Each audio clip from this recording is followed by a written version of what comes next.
ನಮಸ್ತೆ ವೀಕ್ಷಕರೇ, ಅಕ್ಟೋಬರ್ ತಿಂಗಳಿನಲ್ಲಿ ಬರುವಂತಹ ಮಕರ ರಾಶಿಯ ಫಲಾಫಲವನ್ನು ನೋಡೋಣ.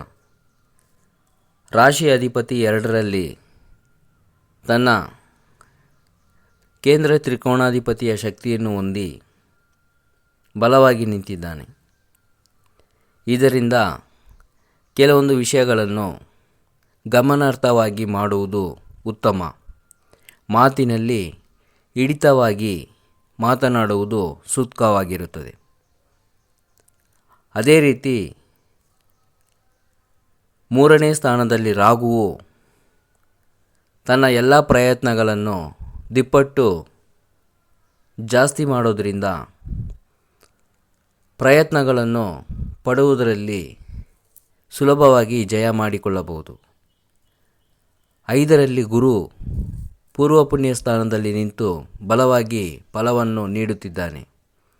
ಪುತ್ರ ಲಾಭ, ಮದುವೆ ಕಂಕಣದ ಲಾಭ ಇತ್ಯಾದಿಗಳನ್ನು ಶುಭ ಫಲವಾಗಿ ಗುರು ನಿಂತು ಮಾಡುತ್ತಿದ್ದಾನೆ. 6ರಲ್ಲಿ ಕುಜನು ನಿಂತು ಶತ್ರುಗಳ ಧ್ವಂಸವನ್ನು ಮಾಡುತ್ತಿದ್ದಾನೆ. 8ನೇ ಮನೆಯಲ್ಲಿ ಚಂದ್ರನು ಬಲವಾಗಿ ನಿಂತು ಆರೋಗ್ಯದ ಕಡೆ ಗಮನವನ್ನು ಹರಿಸುತ್ತಿದ್ದಾನೆ. 9ರಲ್ಲಿ ಕೇತು ರವಿ ಬುಧನ ಒಂದು ಸಮ್ಮಿಲನ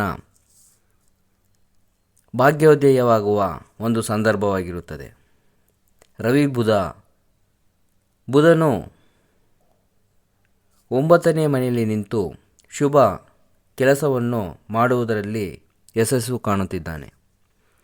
10ರಲ್ಲಿ ಶುಕ್ರನು ಕೇಂದ್ರ ತ್ರಿಕೋಣಾಧಿಪತಿಯ ಒಂದು ಸ್ಥಾನದಿಂದ ಬಲವಾಗಿ ನಿಂತು ಉದ್ಯೋಗದ ಸೃಷ್ಟಿಯನ್ನು ಮಾಡುತ್ತಿದ್ದಾನೆ.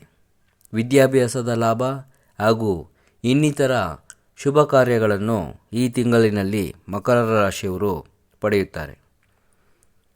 ಶುಭ ದಿನಗಳು ಅನ್ನೋದರಿಂದ ಶುಭ ದಿನ ಶನಿವಾರ ಹಾಗೂ ಸೋಮವಾರವಾಗಿರುತ್ತದೆ.